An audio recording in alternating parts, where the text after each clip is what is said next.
بە بەشداری کۆمەڵێک لە هونەرمەندانی قەزای پیرانشار 8 بەرهەمی کارادەستیەکانی خانمان نمایش دەکرێت و دەبنە جێی سەرنجی ئامادەبووان.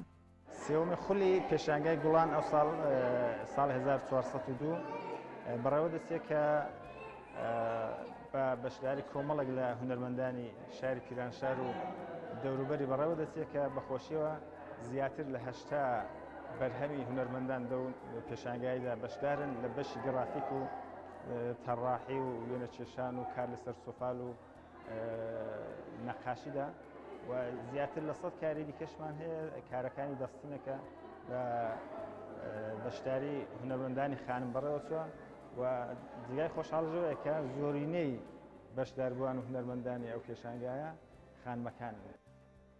لەم پێشانگایەدا ژنان ڕۆڵی بەرچاویان هەیە لە بوارەکانی کاری دەستی و توانیویانە ببنە پاڵپشت بۆ داهاتی بنەماڵەکانیان. کارەکان هەندێکیان کاری کوردەواری وەکو ئەو کارەوە ئەو کارەیە، زۆریان کاری نوقتەکوبی، شەمع و جەگا شەمعی و ئاویزی ماشێن و جەسویدی و گەردەنی شتی و جوورە. پێشانگەکە تایبەت کرابوو با کارەکانی گرافیک و وێنەکێشان و نیگارکێشی و خۆشنووسی و دیزاینکردن و نیگارکێشان لە سەرکەرەستە و کەلوپەلەکان. سەرجەم ئەم کارانە لە نێو پێشانگەکەدا خرابوونە ڕوو.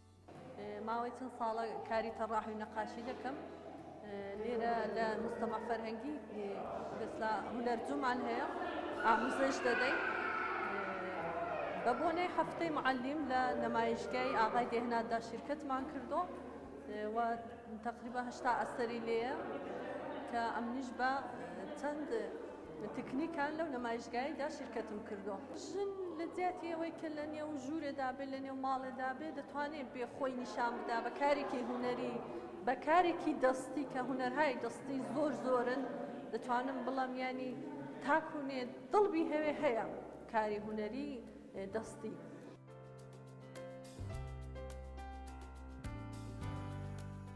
پێشانگەکە لە هۆڵی فەرهەنگ و ئێرشادی شاری پیرانشار لە حەڤەی گوڵان بەڕووی هاوڵاتیاندا کرایەوە و تاوەکو 21 گوڵان بەردەوام دەبێت.